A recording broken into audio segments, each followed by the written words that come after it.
E aí, pessoal, tudo bom? Vamos lá para mais uma questãozinha, questão interessantíssima, tá? Vem comigo, vamos embora fazer essa questão.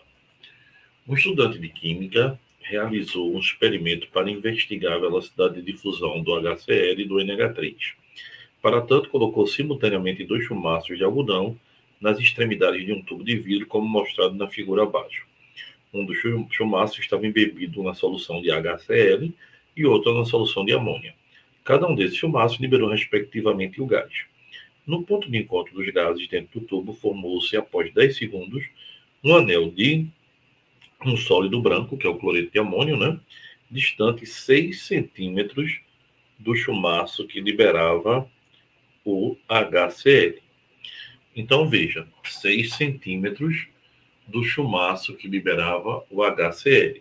Então, o HCl andou 6, enquanto a amônia liberou, ou melhor, andou 9 centímetros, né? Já que tinha 15 centímetros o tubo. Aí ele diz, qual dos dois gases desse experimento tem maior velocidade? E quando o experimento foi repetido a uma temperatura mais alta, o anel se formou na mesma posição. O tempo necessário para a formação do anel a essa nova temperatura foi igual a maior ou menor que 10 segundos. Justifique. E a letra C, os dados do experimento descrito e sabendo-se da massa molar dos dois gases, pode-se determinar a massa molar do outro. Para isso, utilizando a expressão, ele deu a lei de Graham. Considere que se queira determinar a massa molar da HCl, caso o algodão embebido em solução aquosa de NH3 seja colocado no tubo um pouco antes do algodão que libera HCl, e não simultaneamente. Com isso, afetará o valor obtido para a massa molar da HCl. Explique. Vê bem, pessoal, obviamente dá para a gente entender alguns pontos. Veja. Primeira coisa, a gente tem que entender que como o anel de NH4Cl foi formado mais próximo da extremidade que contém o algodão embebido no HCl, é porque a gente pode concluir que o HCl tem menor velocidade. E por que ele tem menor velocidade de difusão? Porque ele tem maior massa molar. Então, quem é mais pesado tem menor velocidade, tanto de difusão quanto de efusão. Logo, a amônia é mais leve e tem maior velocidade de difusão. Segundo, ele pergunta na letra B, quando o experimento foi repetido a uma temperatura mais alta, o anel de NH4 se formou na mesma posição, tal. Veja, aí ele pergunta, o tempo necessário para a formação do anel é na mesma posição, porque a velocidade não depende da temperatura, né? A velocidade de difusão e efusão do gás depende da sua massa molar. É o inverso da raiz quadrada de sua massa molar. No entanto, o tempo para que a reação aconteça é um tempo menor, porque quando eu aumento a temperatura, eu diminuo o quê? Quando eu aumento a temperatura, eu aumento a velocidade da reação. Se eu aumento a velocidade da reação, eu diminuo o tempo. Na verdade, o tempo que a reação ocorre. Então, se a reação ia demorar 10 segundos e eu aumento a temperatura, ela ocorre em 4, 3, 2. Por quê? Porque ficou mais rápida. Quanto maior a velocidade e menor o tempo. E na letra C, ele pergunta, a pergunta bem interessante assim, né? Se você iniciar a reação em tempos diferentes, vai alterar.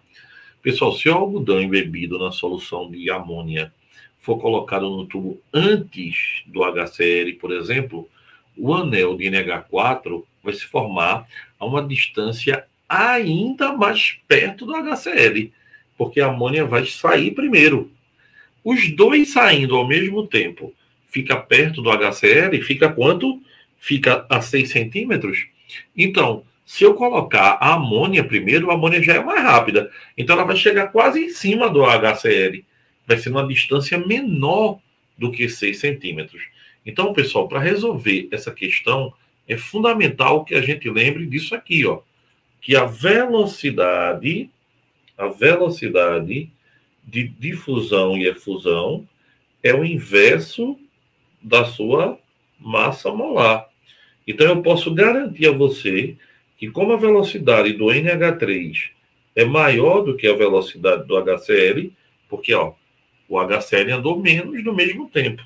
Então, o mol, ou a massa molar, né, do HCl é maior do que o mol do NH3. Uma questão totalmente teórica. Outro detalhe que eu posso também explicar para você, que eu falei, né, é que quando eu aumento a temperatura, eu faço o quê? Imediatamente eu aumento a velocidade da reação. Se eu aumento a velocidade da reação, o tempo para que a reação ocorra diminui, porque ela ficou mais rápida. E na letra C, se eu adiciono o NH3 antes, o NH4Cl será formado ainda mais próximo, né? Ainda mais próximo de quem? Do HCl, ou seja, uma distância menor do que 6 centímetros. Questão interessantíssima. Muito legal, uma questão teórica bem legal. Por que ela é interessante? Porque ela faz você entender o mecanismo, o que é que está acontecendo na lei de Graham, e não só decorar uma fórmula. Legal? Um beijo, pessoal. Valeu.